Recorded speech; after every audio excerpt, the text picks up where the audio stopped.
¿Ha escuchado que hay personas más racionales, otras más emotivas o algunas incluso instintivas? Hoy vamos a hablar de esos tres cerebros, del cerebro triuno, pero sobre todo de esas 10 inteligencias que se alojan allí y que se han venido desarrollando gracias a investigadores que han dedicado su tiempo a observar. Pues hoy nos acompaña Javier Mosquera, él es consultor en gestión humana y con él vamos a hablar de este interesante tema. Javier, bienvenido a Negocios, qué bueno tenerlo acá. Gracias, Paola, por la invitación y encantado nuevamente de estar compartiendo con ustedes. Cuéntenos, Javier, inicialmente hablábamos de ese cerebro reptiliano, luego del cerebro límbico y posteriormente venimos hablando de un cerebro, de ese neocórtex o esa corteza que se ha venido desarrollando y que decimos que eso es lo que nos diferencia de los animales. ¿Cuáles son las inteligencias que se alojan en este último, en la neocorteza? Claro, bueno, para comenzar a hablar sobre neocorteza vamos a tocar un tema bien especial y es cómo ha evolucionado esta teoría sobre el cerebro y hay algunos escritores que nos han dejado buena teoría. Está Paul MacLean sobre el cerebro triuno, que era lo que nos conversabas iniciando. Luego está Roger Sperry, que trabajó mucho sobre el hemisferio derecho y tenemos una escritora de la que vamos a estar conversando hoy que se llama Elaine de Beauport y su libro sobre las inteligencias múltiples, que su libro se llama Las tres caras de la mente. Ahí también podríamos, Javier, mencionar a Rodolfo Ginás, el colombiano que ha sido uno de los más destacados en el tema del estudio de la cura contra el Alzheimer, ¿no? Claro que sí, Paola, es un médico neurofisiólogo que nos representa muy bien en este momento en los Estados Unidos. Hablemos entonces de esa neocorteza y cómo, en definitiva, cuando hablamos de ese cerebro que nos permite diferenciarnos de los animales, ahí vienen cuatro inteligencias, ¿no? Muy bien, vamos a tocar entonces primero el hemisferio izquierdo. En ese hemisferio izquierdo tenemos la inteligencia de la lógica y la razón. Identificamos muy bien esas personas que se mueven en esa inteligencia porque son muy mentales, muy lógicas, muy matemáticas. No hay explicaciones diferentes a las numéricas para esas personas, incluso tienden a ser personas psicorrígidas. Y si usted no es así, podríamos hablar de un ejercicio, de una posibilidad de desarrollar esa inteligencia y es, por ejemplo, el ajedrez o incluso estar haciendo crucigramas. Hacer ejercicios que me impliquen pensar, que me impliquen generar números y capacidad de razonar. Luego viene ya en el otro lado del cerebro esa inteligencia de la intuición, que se dice que las mujeres la tienen más desarrollada, pero en definitiva tanto hombres como mujeres la pueden desarrollar. Claro que sí, identificamos personas que se mueven en intuición cuando con su vocabulario dicen yo lo presiento, lo siento, es una corazonada, hay algo mucho más allá. Y son las personas espirituales quienes tienen muy desarrollada esta inteligencia y podemos llegar a esa inteligencia intuitiva a través de algo que se llama la serenidad. Y a través de la intuición es donde nosotros como seres humanos, Paola, aprendemos a tomar decisiones, porque las decisiones siempre nos van a generar sensaciones, o sensaciones de bienestar o sensaciones de malestar. Si las sensaciones de malestar, la invitación es ¿por qué tomas esas decisiones? Si tu intuición te está diciendo que por ahí no es, y si la intuición genera una sensación de bienestar, ese es el camino para tomar esa decisión. Podríamos decir entonces, escucha más tu cuerpo, escucha más qué es lo que te está diciendo esa decisión antes de tomarla e incluso, ¿por qué no herramientas como la meditación o el yoga? Claro, esa intuición es la conexión con lo más elevado, esa intuición es lo que llamamos la conexión con Dios, cuando nos dicen es que Dios está adentro, no busques afuera lo que hay adentro, eso que hay adentro se llama la intuición y podemos acceder a esa intuición a través de la meditación, del silencio y de encontrar algo que se llama el propósito de vida, que es servicio. Muy bien, después vendría la tercera inteligencia que es la visual, auditiva y espacial, ¿no? ¿Esa cómo podría desarrollarse? Bueno, encontramos personas que cierran sus ojos y tú las identificas que están por allá buscando en alguna de las fotografías que tienen para algún recuerdo. Personas que recuerdan los elementos de la tabla periódica de memoria, tienen ahí su fotografía, que recuerdan escenas de su vida a través de una fotografía. Son tres en una, visual, espacial, auditiva. Podemos desarrollar esa memoria visual, esa inteligencia visual a través de tomarle fotografía a todo lo que vemos.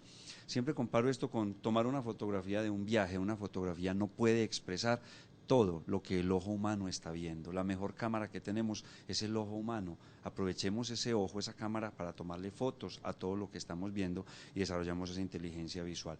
La espacial la tienen muy desarrollada los arquitectos, los ingenieros, los jugadores de fútbol, los goleadores, ellos saben por dónde hacer su jugada. Y la auditiva es muy especial empezar a analizar los niños cómo sacan melodías a oído, sin tener que estar en clases de música. Entonces podemos desarrollar esa inteligencia auditiva a través, vuelve y aparece, el silencio, la meditación y el propósito. es conectarnos con nosotros mismos, hacer esas caminatas del silencio, pero siempre estamos con un ruido interno, Paola, todo el tiempo estamos con el sonido en el carro, con el equipo encendido en la casa, con el televisor encendido, en el gimnasio con el audífono, todo el tiempo en un ruido constante. Esa inteligencia se puede desarrollar a través de escucharnos nosotros mismos. Vendría después la cuarta inteligencia o relacional asociativa, ¿no? En esa relacional asociativa podríamos decir que son las personas que permanentemente están definiendo o grabando en su memoria un nombre por cómo se le parece esa persona a otra. Con mis alumnos en la universidad aplico mucho la inteligencia relacional o asociativa porque en el primer encuentro escucho el nombre de cada uno de ellos y ese nombre que cada uno me va diciendo lo relaciono con familiares, amigos, personas conocidas y hace que no se me olviden, ¿cierto? Poniendo a trabajar completamente mi inteligencia relacional o asociativa. Después de cierta edad, nosotros como seres humanos empezamos a olvidar nombres de cosas. Hasta las palabras más sencillas, cuando estamos en un diálogo, tranquilamente se nos olvida una palabra muy sencilla. Esas palabras que tendemos a olvidar, es importante relacionarlas o asociarlas con algo. También esa inteligencia es interesante trabajarla para generar creatividad e innovación, hacer combinaciones extrañas, asociaciones extrañas. Ejemplo, el arco iris musical, ejemplo, el sombrero mágico, ejemplo, la llanta cuadrada. ¿Qué se ocurre de eso? Generan ideas nuevas, creatividad e innovación a todas las organizaciones. De ahí pasamos de la neocorteza a ese cerebro límbico o de las emociones y comenzamos entonces con la quinta inteligencia, que es la inteligencia afectiva, ¿no? Bien, cuando tocamos el cerebro límbico, ese centro regente límbico también es llamado el mamífero o el de la vida o la muerte, porque ahí están las emociones y los estados de ánimo. Ahí tenemos tres inteligencias y me tocaste la primera que se llama la inteligencia afectiva.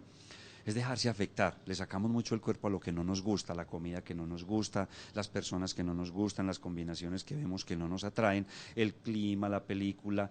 Y esta propuesta de Elaine de Beauport en su libro de las tres caras de la mente, lo que invita es déjese afectar. Si quiere llorar, llore, si quiere reír, ríase. Y esa persona a la cual le estamos sacando tanto el cuerpo, siéntala cerquita y quédese con algo bueno, porque desde el biocoaching nos encontramos que todas las personas son maestros, de cada uno debemos aprender algo. Entonces la propuesta es, déjese afectar, no le saque el cuerpo a esas situaciones.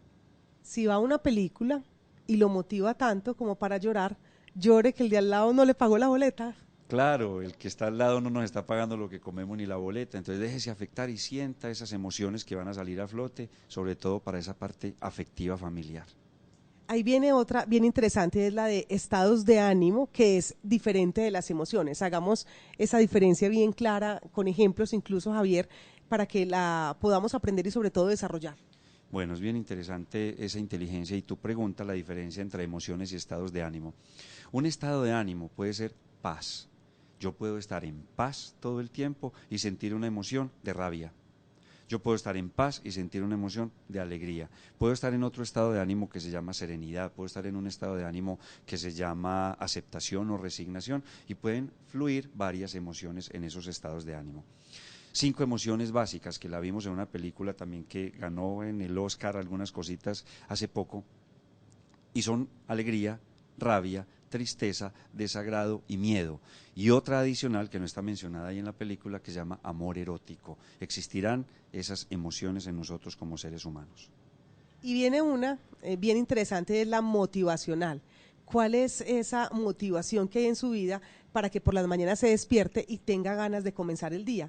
Llamada también como esa posibilidad de encender fosforitos, ¿cómo así? Bien, como tú lo dices, Paola, los fosforitos los menciona Elaine de Beauport en su libro de las tres caras de la mente, donde dice, si usted no se quiere levantar, si no quiere colocar su pie derecho o el izquierdo en el piso, encienda los fosforitos. ¿Cuáles son?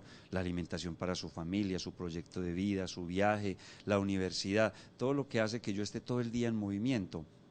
Hay personas que pierden esa inteligencia motivacional y se mueren de pena moral. No quieren comer, vestirse, salir, tomar el sol. Entonces la invitación es todos los días sienta qué hace que usted se quiera levantar hoy, qué hace que quiera moverse hoy, que se quiera levantar hoy para no entrar en estados de depresión. Javier, se nos agota el tiempo y no quisiera dejar de lado esas inteligencias desde ese cerebro que llamamos el primario o el de instinto de conservación. ¿Cuáles son y por qué son tan importantes? Bueno, entonces ese centro regente lo llamamos el reptílico o cerebro R. Ahí tenemos tres inteligencias. Una es la inteligencia básica, que es el instinto de conservación. Voy o no voy, salgo o no salgo, paso o no paso. Que algunas personas pierden ese instinto de conservación, sobre todo haciéndole daño a ese activo tan valioso que es el cuerpo humano. La segunda inteligencia dentro de ese centro regente es la inteligencia de los patrones. Y esos patrones son los valores que rigen nuestro comportamiento en la sociedad, y es llamado cerebro reptílico porque todos los animalitos tienen unos patrones de comportamiento igual que nosotros. Y la otra es la de los parámetros, que la inteligencia de los parámetros es lo que llamamos creencias limitantes en lo positivo o en lo negativo, donde podemos salir de esas creencias limitantes. Limitantes o potencializadoras, la buena noticia es que se pueden cambiar si somos conscientes de nuestro aquí y ahora y comenzamos a desarrollar esos cambios. Pues Javier, de verdad que muchísimas gracias por acompañarnos, por contarnos hoy este tema tan interesante como es el de las inteligencias múltiples y sobre todo entenderlas desde el mundo laboral y la importancia desde las áreas de recursos humanos de aprender a desarrollarlas. Muchas gracias. Gracias, Paola, por la invitación, y a todos los televidentes a potencializar esas 10 inteligencias múltiples. Siempre vamos a identificar una que otra que predomina, pero hay otras allá guardaditas que las podemos trabajar. Este es Negocios.